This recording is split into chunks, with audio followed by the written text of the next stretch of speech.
In the space of just a few years, a single medicine, taken as a small weekly injection, has become one of the most sought after substances on the planet. It has reshaped human bodies, upended entire industries, and, remarkably, transformed the economic fortunes of a small northern European nation. Behind it stands a company that spent 100 quiet years perfecting one narrow craft before suddenly finding itself at the center of a global phenomenon. It is called Novo Nordisk, and this is a series about the companies that run the world.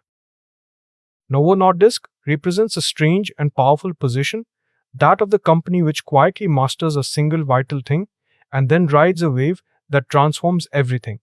For most of its long life, it was known, if it was known at all, as a Danish maker of insulin, a steady and unglamorous leader in the treatment of diabetes. Then the science it had patiently pursued for decades produced something that would electrify the world. The story runs all the way back to the 1920s and the very discovery of insulin, one of the great medical breakthroughs in history. Novo Nordisk, in its earlier forms, was born to manufacture that life-saving hormone, and it spent the following century becoming perhaps the world's foremost expert in diabetes care. It was a serious scientific company, deeply skilled and almost entirely out of the public eye. Then came the breakthrough that changed everything. Working on diabetes, Novo Nordisk helped develop a class of drugs that mimic a natural hormone the body uses to regulate blood sugar, known as GLP-1. Sold under names like Ozempic, they controlled diabetes beautifully. But these drugs also did something else, something that would prove explosive. They powerfully reduced appetite, quieting the body's hunger signals, and made people lose a striking, once impossible amount of weight. That single side effect would go on to change the company and the world. That side effect became the main event. As word spread that these injections could produce dramatic, once impossible weight loss, demand detonated across the world. Sold for obesity under the name Wegovy, the drugs became a cultural and medical earthquake, discussed everywhere, prescribed to millions, and so widely sought after that shortages appeared across entire countries. A quiet diabetes company had, almost overnight, become a household name. The financial consequence was staggering.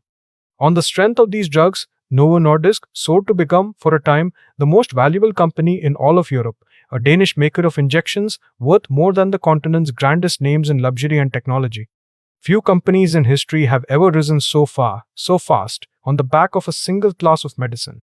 And here the story takes on a national dimension.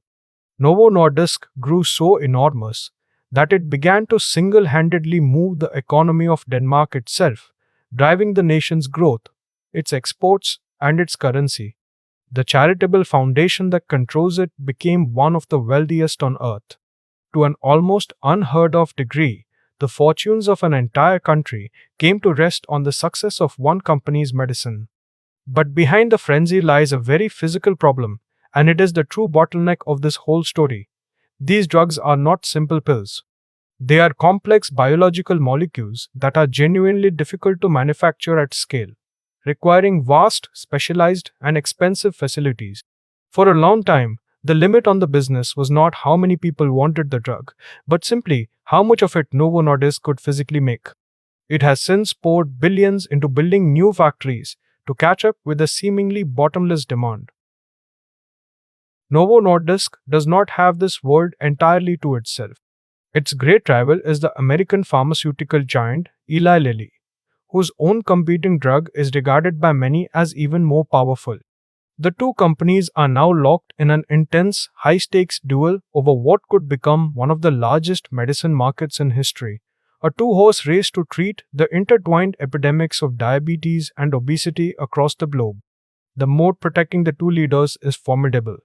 It rests on decades of accumulated expertise in designing and, crucially, in manufacturing these tricky molecules, layered with patents, brand recognition, and an enormous head start.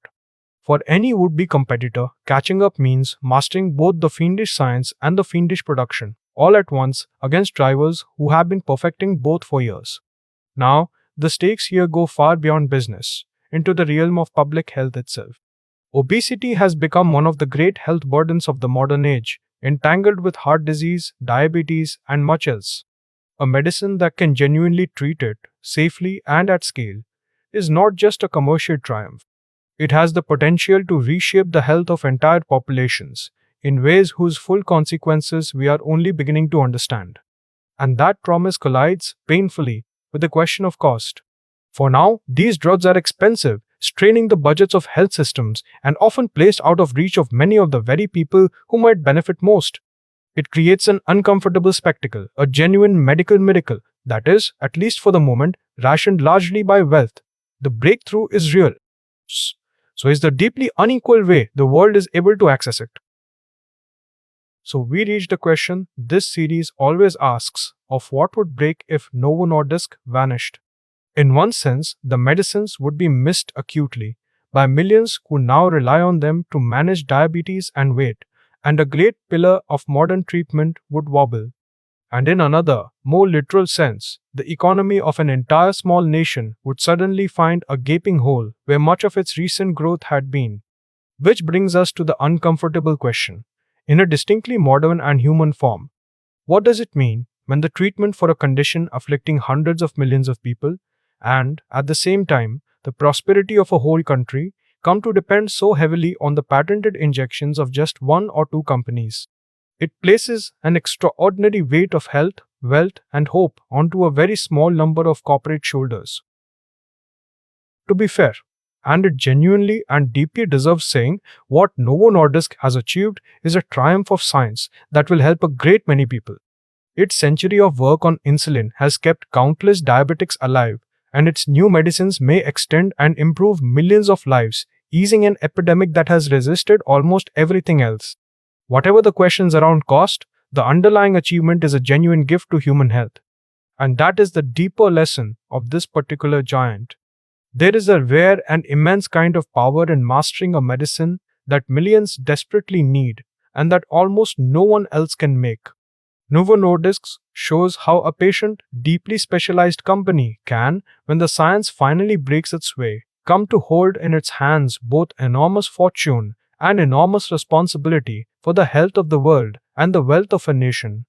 So the next time you hear one of these now famous names mentioned in a headline or a conversation or a doctor's office, remember the quiet century of science behind it. A small Danish company patiently perfecting a single life-saving craft for 100 years, until the moment it suddenly found itself holding one of the most consequential and most contested medicines of our time.